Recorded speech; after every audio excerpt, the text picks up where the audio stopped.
Pues bienvenidos y gracias por el interés en el tema, antes que nada. El tema es Git intermedio.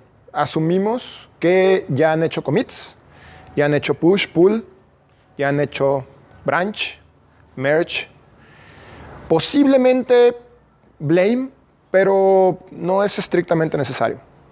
¿Ok? Entonces, ¿quién de ustedes ya ha hecho estos tres? ¿No? ¿Commits al menos? ¿Commits? ¿Sí? ¿Tú? ¿Commits? ¿Sí? Sí. Push, pull y merge. Sí. Ok. Digo branch merge. Vamos a tocar tres temas. Bisect, rebase y mejores prácticas. Pero mejores prácticas se van a entender justamente después del bisect y se van a dar cuenta por qué. ¿Ok? Para entrar directamente a bisect, les voy a explicar primero cómo funciona y luego viene un demo. Pero está dividido, tanto bisect como rebase está dividido en dos temas. ¿Para qué sirve git bisect? Sirve para encontrar el commit en el que ocurrió una regresión. Bueno, ese es uno de los usos. Tiene realmente otros posibles usos, pero el principio es el mismo. Tenemos un estado anterior y un estado posterior y queremos saber en qué commit cambió ese estado. Puede ser algo que funcionaba y dejó de funcionar, algo que no funcionaba y no sabemos en qué momento empezó a funcionar. Puede ser en qué momento se documentó algo en particular, ¿no? El chiste es que sabemos que antes había un estado, después había otro estado. Por lo general se utiliza para regresiones y bugs que antes funcionaban, obviamente. Y tenemos un commit. Para efectos del ejercicio, nosotros sabemos que este es el commit que está, el que causa el problema. En la realidad, a nosotros nada más nos dicen, ¿sabes qué? En la versión 1 no funciona, en la versión 1 funcionaba y en la versión 2 dejó de funcionar, o lo que sea, y nosotros no sabemos en dónde está. Okay, entonces, este de aquí es un dato que ahorita sí conocemos, pero en la realidad no lo conocemos. ¿Qué hace git bisect? Bisectar, es todo, es una búsqueda binaria, no hay más. ¿Okay? ¿Quién ha usado git bisect ya antes? Entonces, nosotros le decimos a git, inicia el bisect, le decimos cuál fue el último estado bien conocido, o mejor dicho, conocido bueno, ¿sí? Y cuál es el primer estado que conocemos malo. Y lo que va a hacer bisect es ponerse en medio y decirnos, prueba por favor ese commit. Nosotros probamos y resulta que funciona. Tendría que funcionar porque está antes de nuestro commit, ¿no? De nuestro commit con bug. En la realidad, nosotros probamos para saber qué pasa. No sabemos cuál es el commit con bug. Y le decimos git commit good. Git bisect good, perdón. Obviamente, se entiende que antes pues todo funcionaba, ¿no? Hasta ahí todavía funcionaba. Por lo tanto, antes también funcionaba. Entonces, lo divide y volvemos a probar el en medio. Es una bisección. Aquí sabemos que no funciona. Hacemos nuestra prueba, no funciona. Ya sabemos que estos dos no son buenos. Y nos queda un solo commit. Pregunta, ¿lo tenemos que probar, sí o no? Si nada más queda uno. Pues caminas. La realidad es de que sí tenemos que probarlo. Porque si resulta que la prueba sale buena, entonces este es el primer commit malo. Este es el commit que metió el bug. Pero si la prueba sale mala, entonces efectivamente ese es el commit con bug. Entonces sí hay que probarlo. Esa es la última prueba, se realiza, falla y sabemos que ese es el primer commit malo. ¿Sí? No es lo mismo. Aquí teníamos 7 commits que no sabíamos cuál de todos era el problemático. No es lo mismo hacer la prueba de 7 commits que hacer la prueba de 3 commits. ¿Sí? No es lo mismo tampoco hacer una prueba por commit, hacer un bisect, que ponernos a depurar qué fue lo que falló. ¿Por qué? Porque cuando encontremos qué fue lo que falló sin utilizar bisect, no vamos a saber vamos a saber dónde está el bug, pero no vamos a saber por qué entró el bug. Entonces vamos a corregir el bug, pero podemos volver a romper otra cosa si no tenemos bien nuestras pruebas de unitarias y de regresiones y de todo. ¿Sabes? Entonces, ¿cómo se utiliza git commit? Bisect. Git bisect, perdón, sí, gracias. Git bisect start, git bisect good y le decimos cuál commit. Yo ahí puedo poner A8FC04 o le puedo poner el nombre de un tag o de un branch, igual que siempre. Y le decimos cuál es el bad commit. ¿Okay? Y automáticamente bisect nos va a decir, te voy a poner en este commit, pruébalo. Y le decimos git bisect good o git bisect bad. Cuando le demos good o bad, nos pone en otro en medio. De nuevo, probamos y git bisect good o git bisect bad. Y así, sucesivamente. 1 paso, 5 pasos, 10 pasos, y nos va diciendo más o menos cuántos faltan. Es un aproximado, porque podemos tener branches y puede ser no lineal y puede ser que algunos no se puedan probar y tengamos que utilizar git bisect skip, por ejemplo. Y entonces decirle, ¿sabes qué? Intenta con otro, o sea, pásame otro commit que sí pueda probar. Hasta que encontremos el primer commit malo. Y finalmente git bisect reset. Cuando encontremos el primer commit malo, git nos va a decir, este es el commit malo. Y ya lo podemos revisar y bueno, todo, ¿no? Les decía que hay que probar cada uno de los commits. Es mejor probarlo y saber qué commit fue el del error, pero para no probar los 7 commits podemos hacerlo en 3 pasos. Si fueran 15 commits, lo podemos hacer en aproximadamente 4 pasos. Si fueran 100 commits, pues en aproximadamente 6, 7 pasos. O sea, el logaritmo base 2 de la cantidad de commits. Y eso es muy bueno. Una experiencia personal, a mí me tocó tener que diagnosticar el kernel en alguna ocasión, pero el problema era, bueno, ahorita van a ver, resulta que un día actualizo la computadora y resulta que al darle suspend, la computadora hace suspend, pero ya no reacciona, ya no despierta. Ya no reacciona ni con el botonazo, tenía yo que apagar mecánicamente la computadora para volverla a levantar. Obviamente era un boot nuevo, un booteo nuevo, con datos perdidos y lo que fuera. Y reporto el bug y me dicen, ¿sabes qué? No funciona con nuestras máquinas. Ese problema que tú dices no nos está ocurriendo a nosotros. ¿Puedes hacer, por favor, un bisect del kernel? Y yo, en la torre, bueno, ¿cómo lo hago, no? Bueno, compila y básicamente es compilar el kernel, pero no nada más eso. Es compilar el kernel, instalar el kernel, bootear con ese kernel y probar la situación con el sleep, con la suspensión. ¿Sí? Si funcionó, bien, regresé al kernel que estaba, git bisect good. Pero si no, era desconectar la computadora mecánicamente, volver a arrancar con el kernel asegurándome de que fuera el viejo, ¿sí? Y marcar git bisect bad.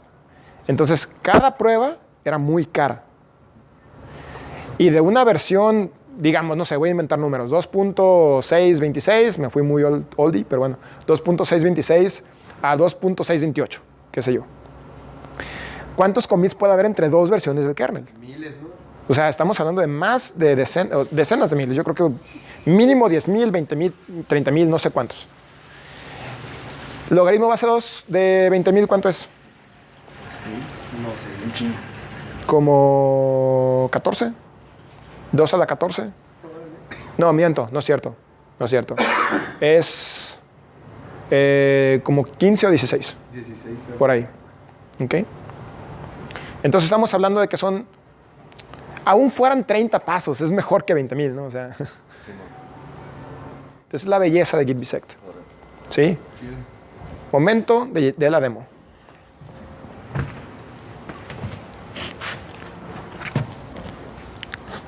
Es logaritmo base 2 porque siempre lo que te queda lo divide en 2. Lo divides entre 2, entre 2, entre 2, entre 2. Parecido más bien, ¿sabes? A una búsqueda binaria. Sí. Ok. Ok. Vamos a ver si se ve esto bien aquí. Ups, cerré mi pantalla. Ah, aquí está. ¿Vale? Ok. Vamos a ver el primer demo. Git bisect, bisect. El repositorio que voy a utilizar para ejemplo es de un programa llamado SuperKV. Es un programa de mi autoría y es un lanzador de aplicaciones, ¿sí? Que yo utilizo. Bueno, el prerequisito es utilizar siempre la tecla super y otra tecla para lanzar lo que uno tiene configurado ahí, ¿no? en nuestro escenario, un usuario me está diciendo, ¿sabes qué? En la versión 0.22 todo funcionaba bien. A partir de la versión 0.23 no se ven las letras de atrás. La W, la E, la R, la T. Nada más la de las teclas habilitadas, pero las otras no se ven. Algo pasó que ya no se ven. Y yo, caray, pues algo está mal, ¿no? Entonces vamos a ver, primero que nada, si es cierto, git. Para compilar yo tengo que poner mod type yes make. Vamos a esperar a que compile. Estoy en la versión 0.23 allí, en un tag, ¿no? Ahorita voy a mostrar con git k más o menos el montón de commits. Ok. Estoy en la versión 0.23. ¿Sí? Bueno, si se ve GitKat siempre se ve muy pequeño, ¿no?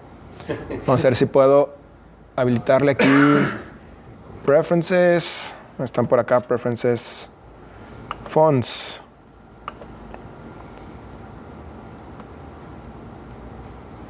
Un 14, a ver si se ve bien, mejor.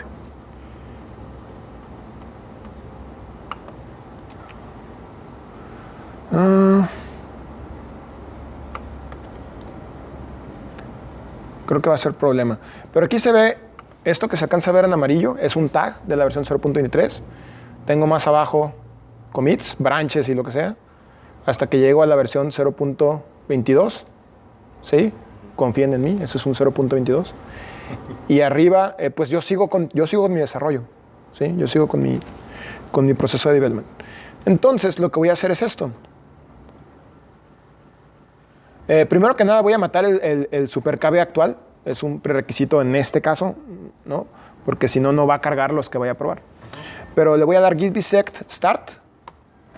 ¿Sí? Y le voy a decir que la versión 0.22 es good.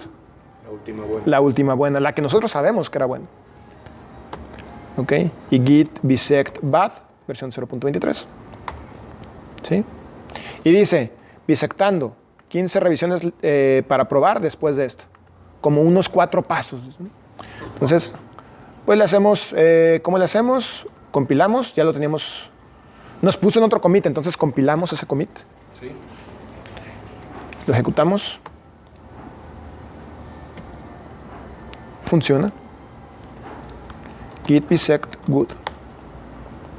Nos mandó a otro commit. Ahora estamos en este otro, en este de aquí. Compilamos. Ejecutamos. Funciona. Git bisect good. Nos mueve otro commit. Compilamos.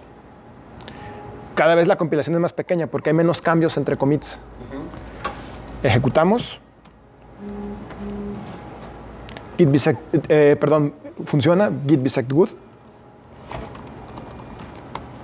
Otra más. Make. Ejecutamos. Ahí, ese es un git bisect bad.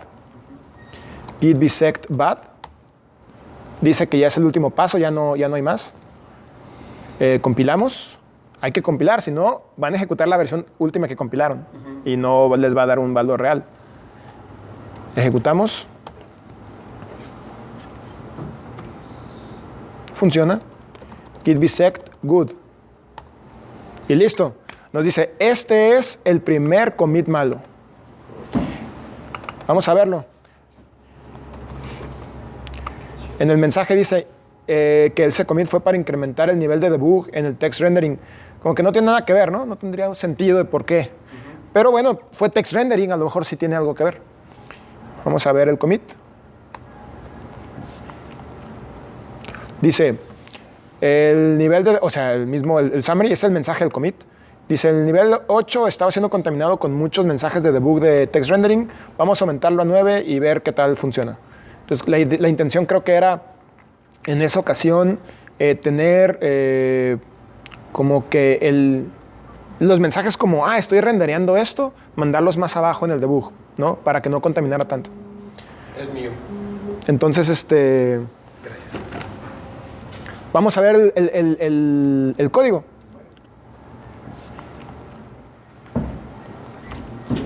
Y sí, aquí estamos viendo que estamos pasando del 8 al 9, es el único cambio aquí, ¿no? Los mensajes de debug. Y acá también, de 8 a 9, de 8 a 9, pero se ve que aquí hay una línea que yo eliminé. Esta línea que yo eliminé posiblemente habrá sido por algún error de tecleo, lo que sea, ¿no? Obviamente porque es un caso fácil, los casos no son así de fáciles. Pero aquí se ve que entre este cambio de pasada me llevé esa línea y no me fijé y así la comité. ¿Ok? Qué chido. Entonces yo ya sé, de entrada yo ya sé que esa es la solución, ¿no? Ya no tengo que diagnosticar, yo ya tengo por lo menos una base para decir, si yo revierto ese cambio o si yo tomo esa línea y la vuelvo a agregar, resuelvo mi bug. ¿Sí?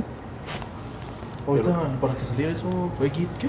Git show y el commit malo. El commit que me dijo. ¿Sí? ¿Quedó claro? Sí. Muy bien.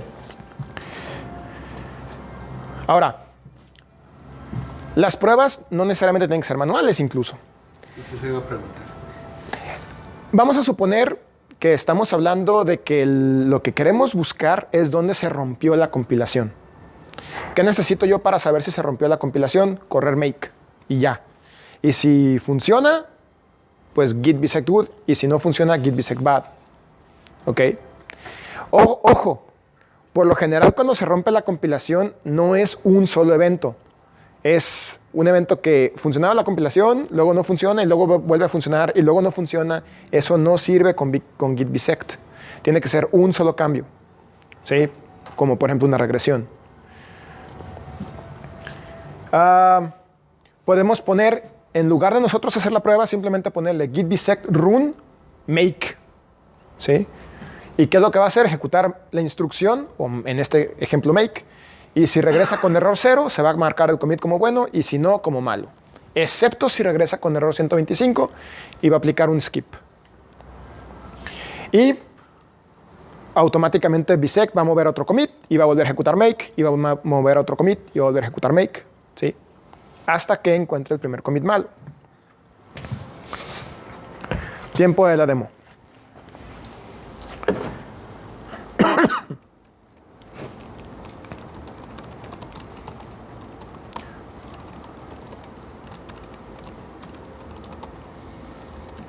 Ok, estamos igual en este repositorio, mismo programa. Y lo que nos dicen es que de la versión 0.23 a master se rompió la compilación. ¿Sí? Estamos hablando de 1, 2, 3, 4, 5, 6, 7, 8, 9 commits. O sea, entre 3 y 4 pasos. ¿Sí? ¿La 23 es la última buena? La 23 resulta que es la última buena y master es el primer malo. Okay. O sea, mi versión actual de desarrollo, mi head. Entonces, ¿qué es lo que voy a hacer? Git bisect start. Git bisect good, versión 0.23. Git bisect bad master. ¿Sí? Si yo no le pongo ahí, va a tomar el branch actual. Entonces, ahí está. Git bisect run make. ¿Listos?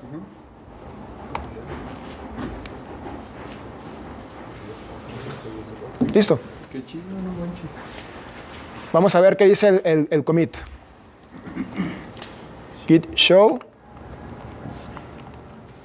Dice el commit. Se actualizó un comentario porque era ambiguo. Entonces yo lo que hice fue cambiar un comentario. Es una línea de código. ¿Qué notan de raro ahí? Le falta el cerrar. Que no cerré el comentario. Obviamente rompí la compilación. Así de fácil. ¿Ok? Chidísimo.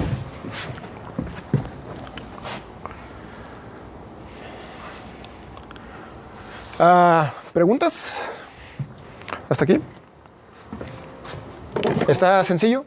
Sí, pero ¿cómo haces, por ejemplo, en un mundo perfecto, pues no hay nunca errores de compilación de nada, pero hay muchos proyectos que fallan 2, 3 cositas, que son errores menores y que el upstream decide ignorarlos.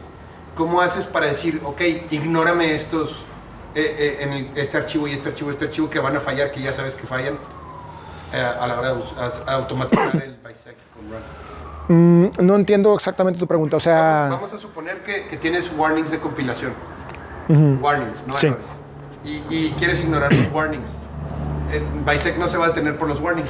no, Ok, vamos a suponer que tienes un archivo que no se compila, que no es esencial para el buen funcionamiento de tu software. Y va a fallar ese archivo. ¿Hay manera de ignorarlo? no, porque el proceso de prueba es lo que está fallando allí, no es el proceso de bisección. Ok. Entonces, a bisect nada más va a decir, tú dime si es good o bad. Entonces, ¿tú qué puedes hacer? Tú puedes manualmente, cuando te mande un commit intermedio, editar el archivo de makefile y modificarlo para ignorar ese archivo. Ok. ¿Por qué? Porque ese problema es parte del proceso de compilación. Ya. ¿Sí? Entonces, lo que también puedes hacer si quieres automatizarlo es hacer un script, que ese script automáticamente edite el makefile, tú ya sabes cómo se edita, Desactive para... que desactive el archivo, ¿sí? De una manera que funcione en todos los commits. Si son 5 o 6, pues no pasa nada. Si son 10 o 20, no pasa nada. Si son 2000, muy probablemente haya cambiado el makefile a lo largo de la historia del proyecto. Eso puede ser que no sea tan fácil. ¿Sí?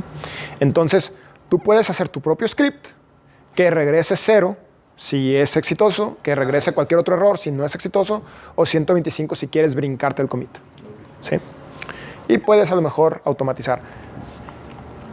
¿Qué es lo que te conviene más? Posiblemente, dependiendo del caso, pudieras decir, yo sé que está en tal archivo a lo mejor. Y compilas tú manualmente con tu propio proceso, no con el make, esa sección y le haces una prueba automatizada, por ejemplo. Ese es otro approach que puedes utilizar.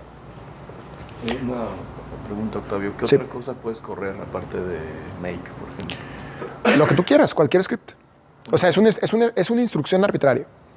Mientras tú ejecutes la instrucción te regrese 0 en caso de triunfo y cualquier otro error, excepto 125 en caso de falla, funciona. ¿Sí? Básicamente es git bisect run lo que quieras, ¿no? Ok. ¿Qué podemos derivar de aquí? Las mejores prácticas para comitear. ¿Sí? Imagínense que ustedes acaban de encontrar el commit. ¿Ok?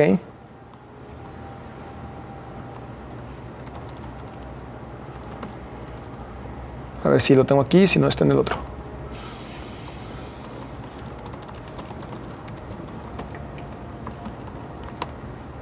Caray. Repo. Ahí está. Imagínense que ustedes acaban de encontrar el commit. Las cosas. ¿Sí? Y el mensaje de commit dice, arreglé unas cosas. Y vemos...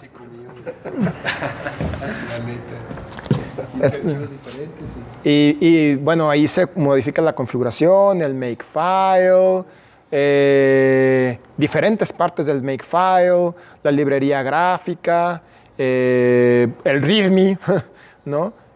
La declaración de teclas, un archivo en C. ¿Cómo sabemos cuál fue el bug?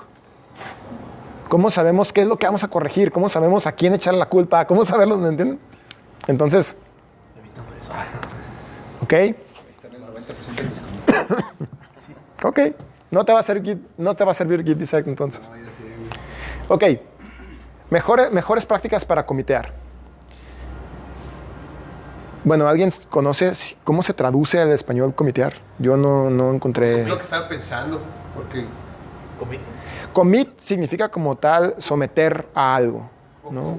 Pero no creo que... O comprometer, ajá. Bueno, ya vimos qué no hacer. ¿Qué queremos cuando encontremos el bug?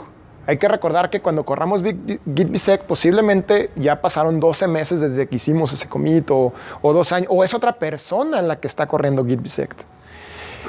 Para cuando encontremos el bug, querremos saber para qué era el commit, Queremos saber cuándo se hizo el commit, por qué era necesario el commit, quién hizo el commit, qué código se implementó para hacer ese propósito. Entonces, una cosa es el propósito del commit y otra cosa es el código que se hizo para cumplir con ese propósito. Y aquí entra la importancia de la documentación. Y esto es documentación. El mensaje de commit es documentación del código. No para el usuario, pero sí para el código. Entonces, ¿qué tenemos que hacer? Comitear hoy, de modo que un bisect nos sirva dentro de 12 meses, 1 año, 2 años o que sea otra persona. ¿Sí? Ejemplos de buenas prácticas. Hacer commits atómicos. Si hay 3 cambios, son 3 commits. Con 3 mensajes divididos. Si para implementar o para corregir algo necesitan hacer refactoring, ¿ok? Si necesitan refactorizar código, primero refactoricen el código en un commit y después corrijan el bug en otro commit. Porque, ¿qué pasa? El bug puede venir por el refactor del código o puede venir por la corrección del otro bug. ¿Sí? Un bug nuevo. Ningún commit debe romper, o mejor dicho, ningún commit puede romper la compilación. Y va de la mano con el siguiente. Cada commit debe pasar todas las pruebas. Todos los commits deben llevar su código de un estado funcional y que se pueda probar a otro estado funcional y que se pueda probar. Porque si no, van a necesitar hacer git bisect skip si no pudieron probar. ¿Ok? Cuando hagan ese bisect.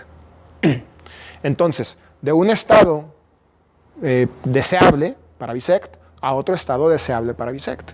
Entonces, asegúrense de que todas las compilaciones pasan, asegúrense de que todas las pruebas pasan. Muy bien. Usar un buen mensaje de commit. Hablaba de documentación hace rato. Arreglé unas cosas en tal archivo. No, eso no es un buen mensaje de commit. ¿Por qué? Porque... ¿Qué archivo usaste ya? Sí, porque estoy describiendo lo que hice y no por qué lo hice, no qué quería hacer. Hay que poner qué quería hacer, por qué quería hacerlo y cómo. ¿Sí? Puede parecer mucho trabajo, pero es su cinturón de seguridad cuando están manejando, ¿no? Es su seguro de gastos médicos mayores, es su póliza de garantía, ¿no? Y configurar el autor y correo electrónico correctamente en Git, porque si otra persona es la que hace ese commit, ustedes quieren poder contactar a esa persona. Oye, ¿qué querías hacer aquí? No le entiendo tu código. Ah, pues es que era para eso. Sí, ¿sabes qué? Ya vi dónde está el error, ¿no? A veces no es tan bonito como eso, pero hay que buscar que sea eso y ahorrar tiempo.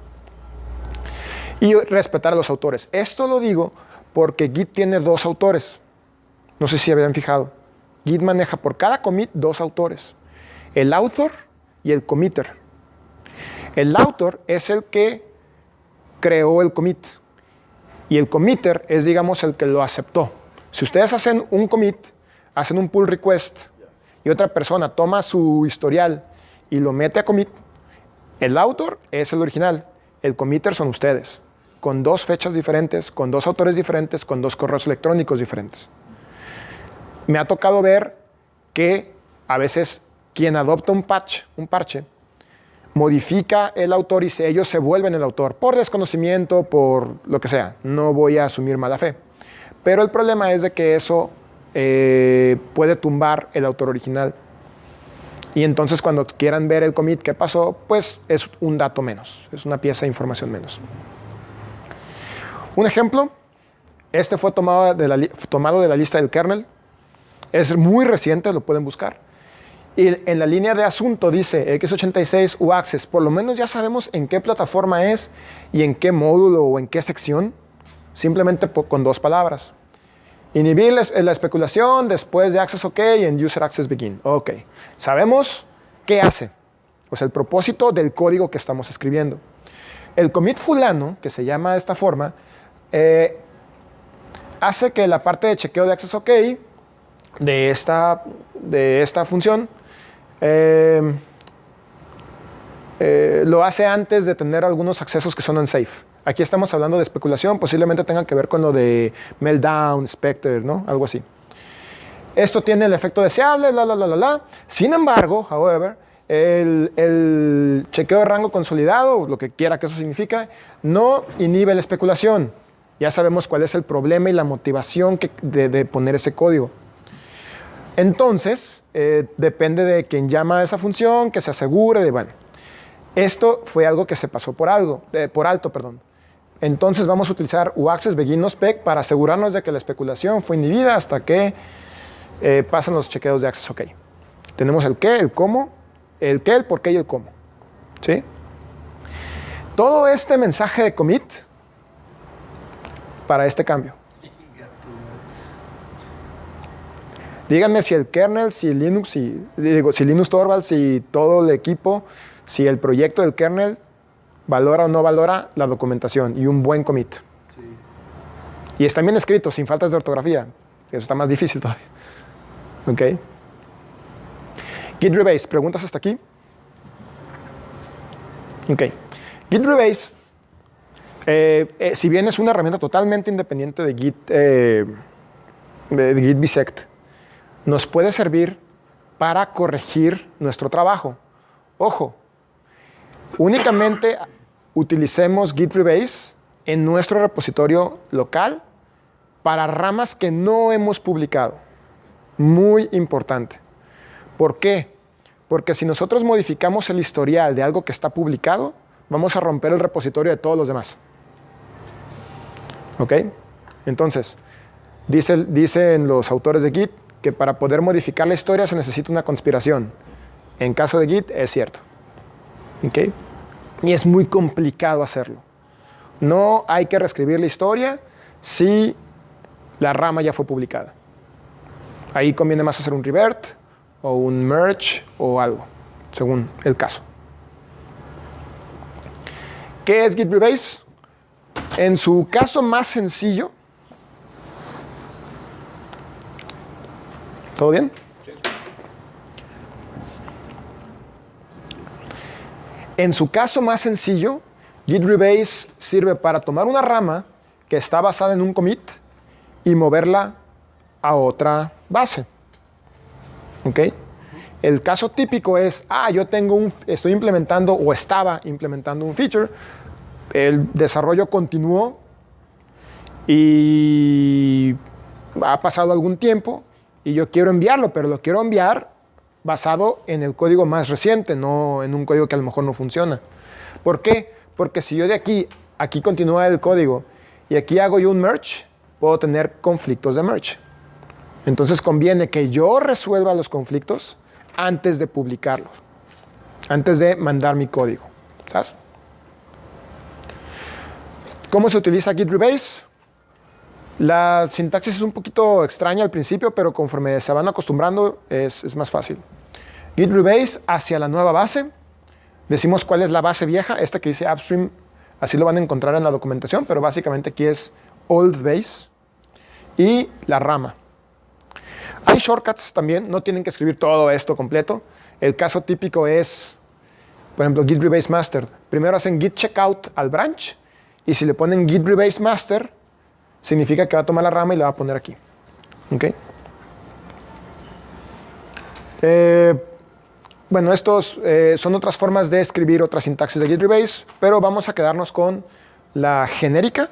Obviamente que hay más opciones, ¿no? Pero la genérica, lo básico para poder decir Git rebase es esto. Y si no le ponemos onto new base y no le ponemos upstream, este es el upstream. No estamos diciendo que master es el que vamos a cambiar de base, sino que sobre master vamos a poner el nuevo branch. ¿Sí? Tiempo de la demo.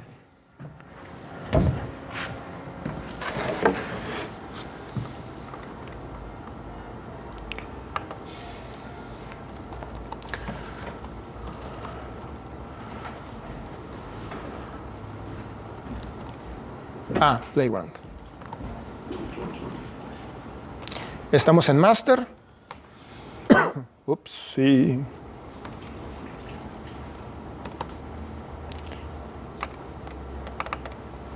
Y ven que tenemos, a partir de la versión 0.23 de nuestro último release, tenemos nuestro master, confíen en mí, ese es master.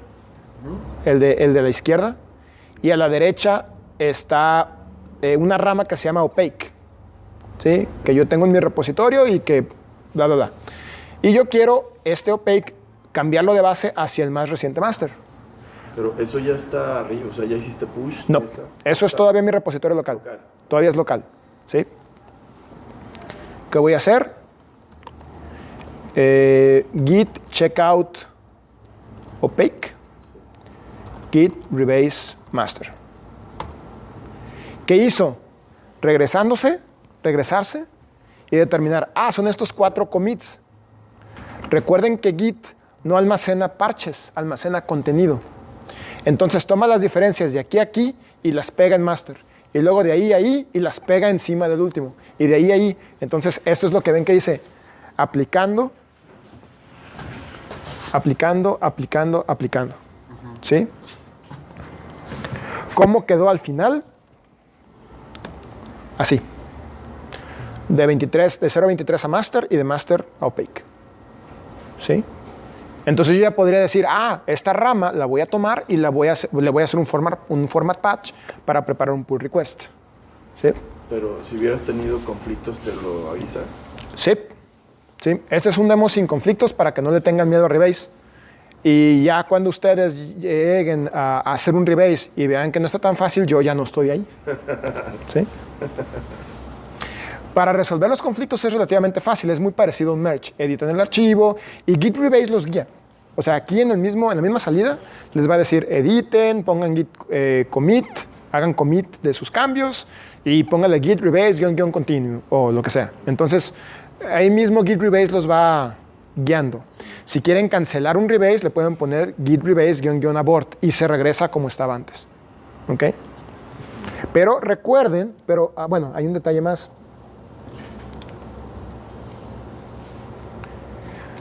¿Notan aquí algo diferente? Tomó este branch y lo puso aquí, pero G aquí no es G, es G'. H no es H, es H'. I y K son I' y K'.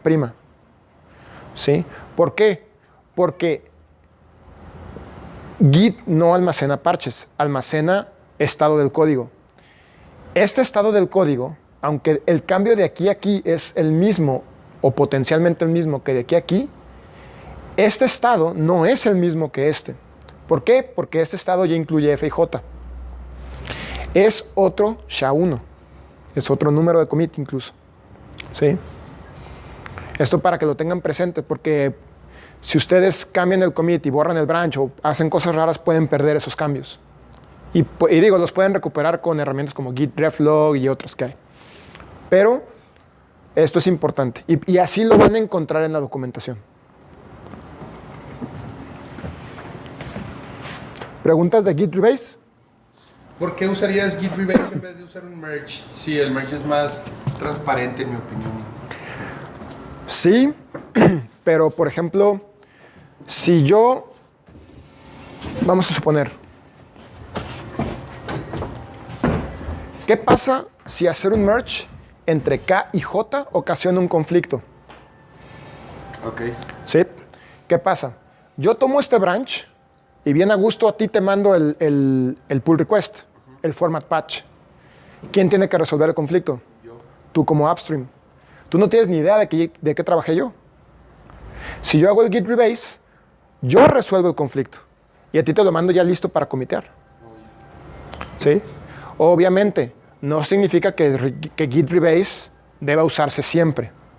Es una herramienta que tiene usos como ese. ¿Sí?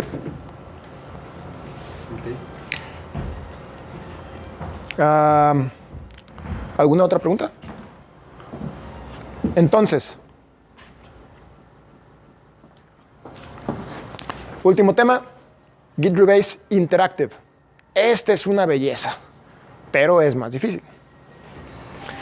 Ustedes pueden hacer exactamente la misma instrucción de Git Rebase, ya sea con la sintaxis completa o la sintaxis abreviada, como sea, pero le agregan _ interactive o -i, que es lo mismo, y en lugar de simplemente tomar todos los commits y pegarlos tal cual, lo que va a hacer es que les va a mostrar el plan de trabajo o la lista del to-do que dice. Y dice, yo voy a tomar este commit y lo voy a pegar en el new base. Y luego sigue este, y luego sigue este, y luego sigue este, y así. ¿Sí? Pero ustedes pueden cambiar este pick por otra instrucción. Como por ejemplo, si ustedes cambian el pick aquí y lo cambian por reward, cuando haga el rebase, Git se va a detener en ese commit y les va a permitir editar el mensaje de commit. ¿Sí? Si ustedes ponen edit, va a aplicar el commit y se va a detener para que ustedes puedan hacer una amend. Si ustedes le ponen squash, lo que va a pasar es que va a tratar de aplicar el primer commit y luego el segundo commit lo va a mezclar con el anterior. O sea, con el de arriba. Y ahorita ese es el ejemplo que vamos a ver al rato. Y les va a preguntar, obviamente como hay dos mensajes de commit, pues les va a pedir que ustedes editen cómo quieren que quede el mensaje final de commit. Si ustedes le ponen fix up, lo que va a pasar es que el último commit se entiende que, me equivoqué en el anterior, una corrección rápida. Lo pega hacia arriba, o sea, lo mezcla con el anterior e ignora el mensaje de commit. ¿Sí? Si es un fix up. Es como un squash, pero echando a la basura el mensaje de commit del segundo commit. Ejequi drop, bueno, es quitar el commit. Ojo, drop, que es quitar ese commit, es el equivalente de borrarlo de la línea. O sea, perdón, borrar la línea del texto. Aquí dice, if you remove a line here, that commit will be lost. ¿Por qué? Porque como ya no está en el to-do, ya no está en la receta que Git Rebase va a aplicar.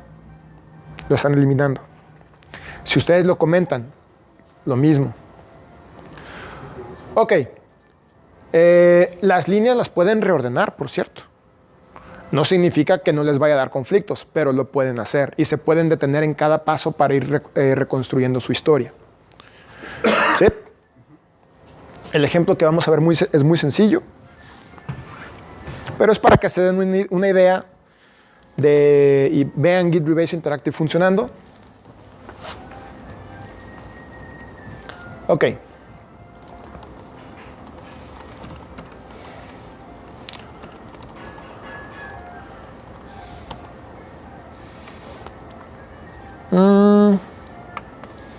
Aquí tenemos el mismo caso que hace un momento, pero lo vamos a hacer de manera interactiva.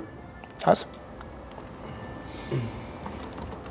Git checkout opaque, que es mi rama. Git rebase interactivamente a master. Y los mismos 4 commits de hace un momento me los está dando a mí para escoger. Y yo puedo hacer esto. Yo tengo dos cambios parecidos. ¿Sí? Los voy a mezclar. Le doy write y quit.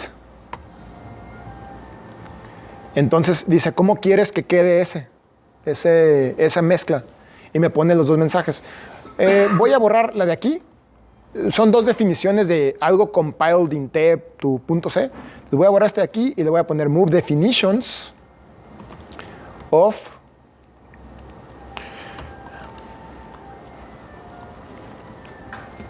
así, ¿no?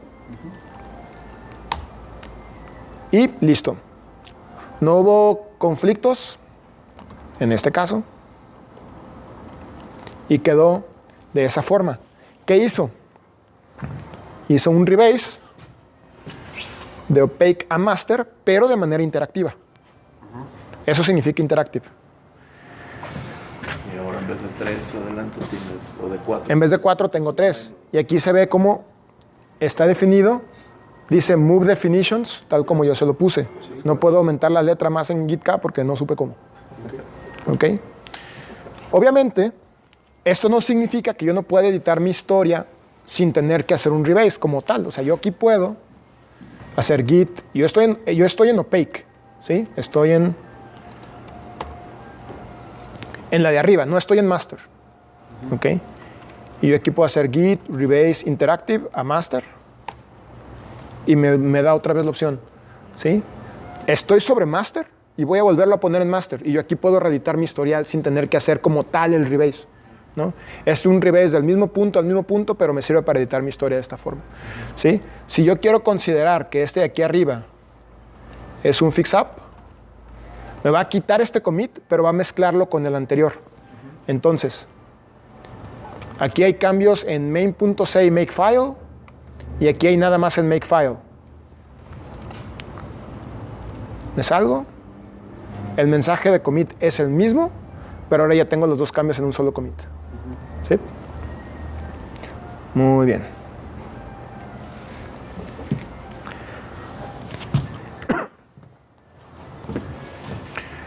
Y ya. Eso es git bisect y git rebase. Excelente. ¿Preguntas? Yo como que tengo que digerir más el rebase para entender la diferencia bien. Entre el merge y Digerir la diferencia entre el merge y el rebase. Sí, no está tan... Veo Merge. que puedes editar tu historial y de hecho he escuchado mucho que se usa, que muchos developers usan rebase para verse mejor, pues, Sí. en sus repositorios. Permite, por ejemplo, que si tú la regaste en tus commits, con esto puedes preparar mejores commits antes de mandarlos al mundo, antes de mandarlo upstream, o a tu jefe o a quien sea. ¿Sí? Aún cuando tuvieras tu repositorio público, por ejemplo, bajo la premisa de que muchas compañías ahora utilizan tu GitHub o tu GitLab como tu CV, como tu... A mí me han llegado propuestas de trabajo, ¿no? Que no entiendo por qué, la neta, pero... aún con esos porque commits. sí, esos commits son terribles. Te llegan propuestas de trabajo porque vieron tu código y de hecho te mencionan, vimos tu código en GitHub y queremos que eres un buen prospecto y bla, bla, bla, ¿no? Ajá. Y de hecho es parte del modelo de trabajo, de negocio, por lo menos de GitHub, hasta donde sé. Entonces, yo he escuchado mucho que developers pasan incontables horas usando Rebase para poder arreglar sus commits que nadie usa, digámoslo así, ¿no? Y les vale gorro y empujan incluso a ramas que ya son públicas. O sea, arreglan ramas públicas o arreglan master o arreglan todo, ¿no? Entonces, por ese lado he tenido yo un poco muy ambiguo pues el concepto de Rebase como para ver la utilidad de la que hablas ahorita, ¿no? Sí, la gran diferencia es,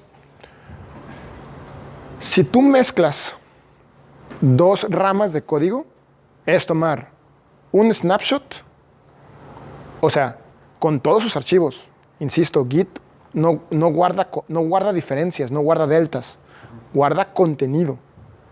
¿Sí? O sea, el modelo de cada commit representa un estado del código.